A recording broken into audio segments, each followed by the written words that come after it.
Come to Ncert section. In this part, we will discuss all the examples and exercise questions of your Ncert book, and also some related Ncert problems and some previous year questions which are related with this problem. It's okay. In example number 2, you will notice that x minus 2 whole square plus 1 is equal to 2x minus 3. In this question, it asks you that whether it is a quadratic equation or not. Okay? Do one thing, split this. It will be x square plus 4 minus 4x plus 1.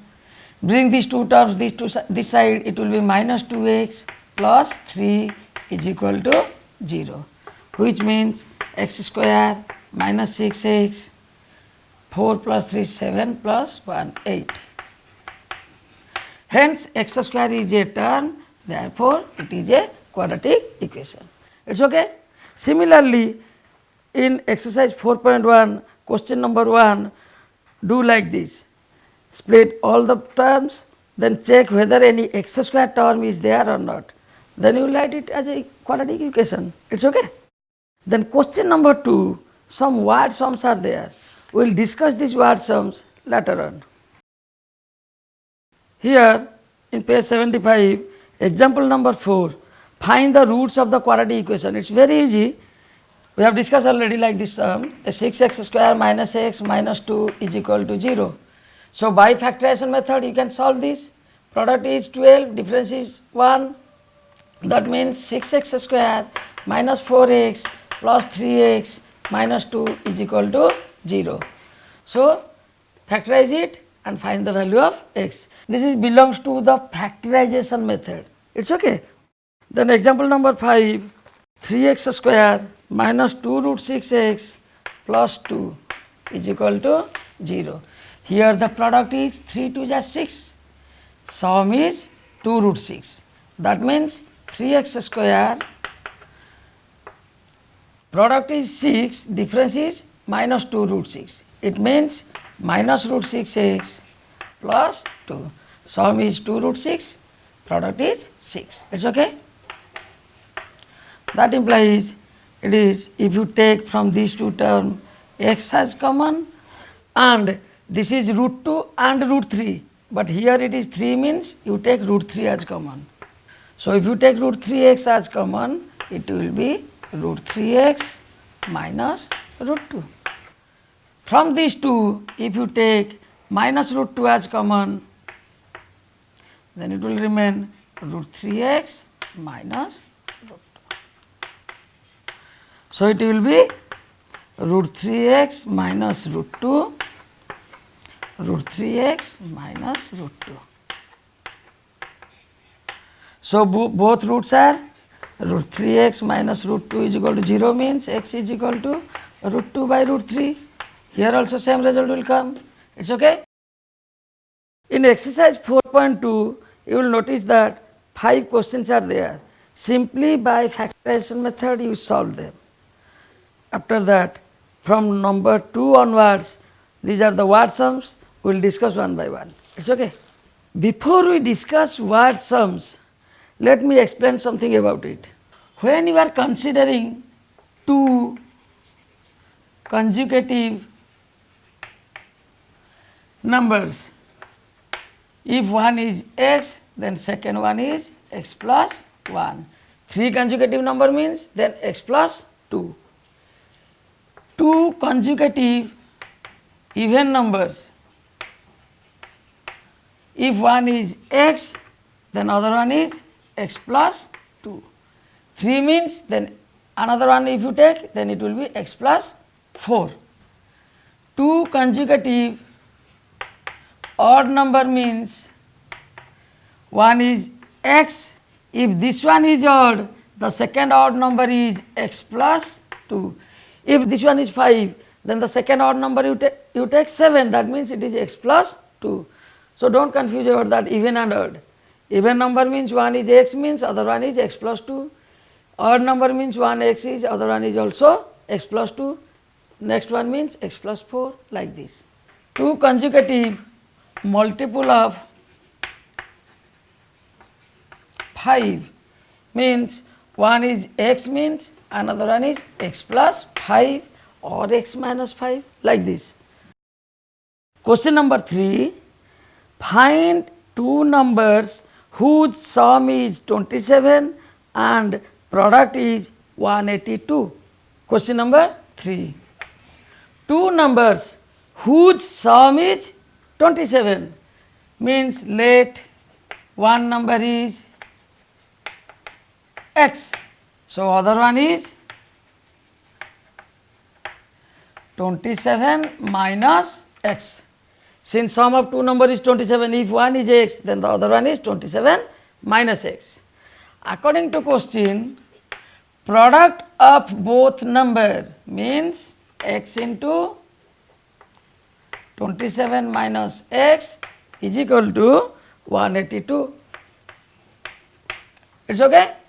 So here it is 27x minus x square, bring this to this side, minus 182 is equal to 0, or multiply all the terms by negative sign or minus sign as take as common, it will be x square minus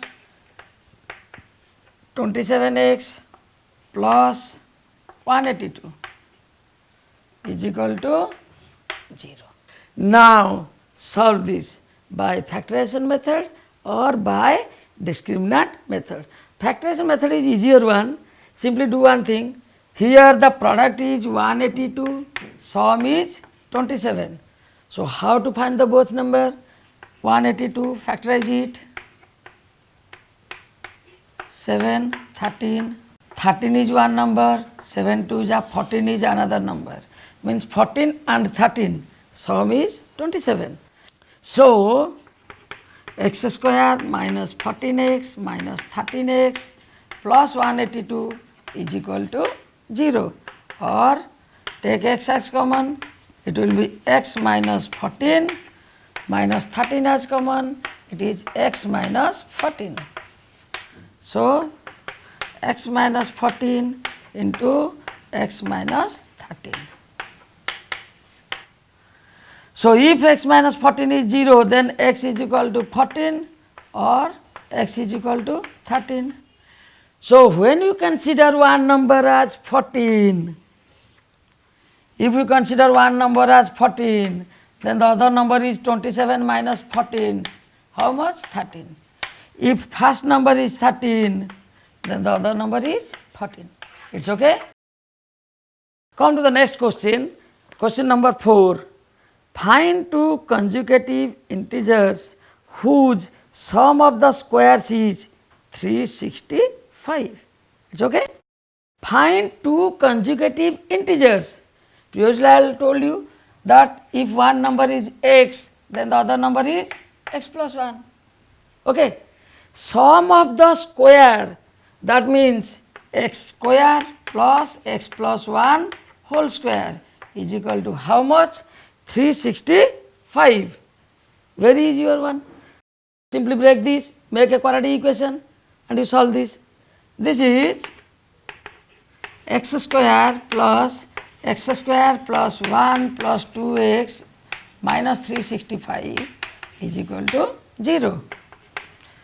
This is 2x square plus 2x minus 365 plus 1 means 364 is equal to 0.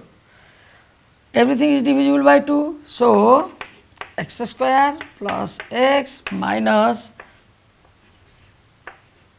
is equal to 0. Now how to solve this? Solve this by same method, factorization method. Factorize this one, 182, 13, 14. So very easy, directly I am writing here. That is product is minus 182 means here 1 is there. That means consider two number whose product is minus 182. Since product is negative, so the difference is 1. That is 14 and 13. So x plus 14 into x minus 13. From this value we get x is equal to minus 14, but here we get x is equal to 13.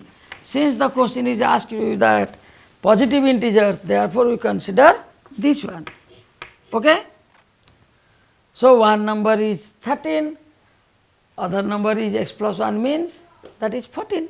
It's okay? Come to question number 5. In a right angle triangle, one side is greater than the other side by 7, or difference of the two shorter side is 7, like this. That means if you take one side as x, then the other side is x plus 7. Hypotenuse is 13. Find all these three sides or find the area. Okay? Actually, whenever we are doing the word problems, read the question properly. Okay? Frame it, what it is given and what you have to find it out. It's okay? This is x plus 7, this is 13. So it is easier one. That means apply the Pythagoras theorem. P square plus b square is equal to h square. Here write down the statements. Let the shorter side, then the longer side is x plus 7. You have to write all the statements because these lines are mainly carrying the mark. Okay? Then hypotenuse is 13. So according to Pythagoras theorem, x square plus x plus 7 whole square is equal to 13 square. P square plus b square is equal to h square. So this is x square plus x square plus 49 plus 14x is equal to 169. That implies 2x square plus 14x plus 49 minus 169 is equal to 0, or 2x square plus 14x, this is minus 120 is equal to 0. That implies x square, since all are divisible by 2, it is x square plus 7x minus 60 is equal to 0. So product is minus 60, difference is 7, 12 and 5. Okay? So you can write directly x plus 12 into x minus 5 is equal to 0. So this value you will not take, this value you have to take. X is equal to 5, this is 5 plus 7, 12. It's okay? Come to question number 6. A cottage industry produces a certain number of pottery articles in a particular day. It was observed that on that day the cost of production of each article, that means price of each article is 3 more than twice the number of article produced on that day. Let number of article is equal to x. So what is cost of each article? Number of articles is x, cost of each article is how much? It is 3 more than twice the number of article produced on that day. That means 3 more than twice the number of article produced on that day, that is x. If the total production cost is rupees 90, total cost is 90, that means just look here, number of article is x, cost of each article is this much. Since here given that total cost is 90, here how many number of article is x, cost of each article is this much. That means let us say 10 article, each article cost 2 rupees, that means 10 into 2, 20. Here number of article is x, cost of each article is this much. So what is the total cost? According to question, x into 3 plus 2x is equal to 90. That means multiply this, it is 2x square plus 3x minus 90 is equal to 0. Here the product is 180, 90 into 2 180, and the difference is 3. 12 and 15, you factorize it and check it. 12 and 15. So that implies 2x square plus 15x minus 12x minus 90 is equal to 0. That means if you take x as common, that is 2x plus 15 minus 6 as common, it is 2x plus 15 is equal to 0. So that implies x minus 6 into 2x plus 15 is equal to 0. So you get x is equal to 6. It's okay.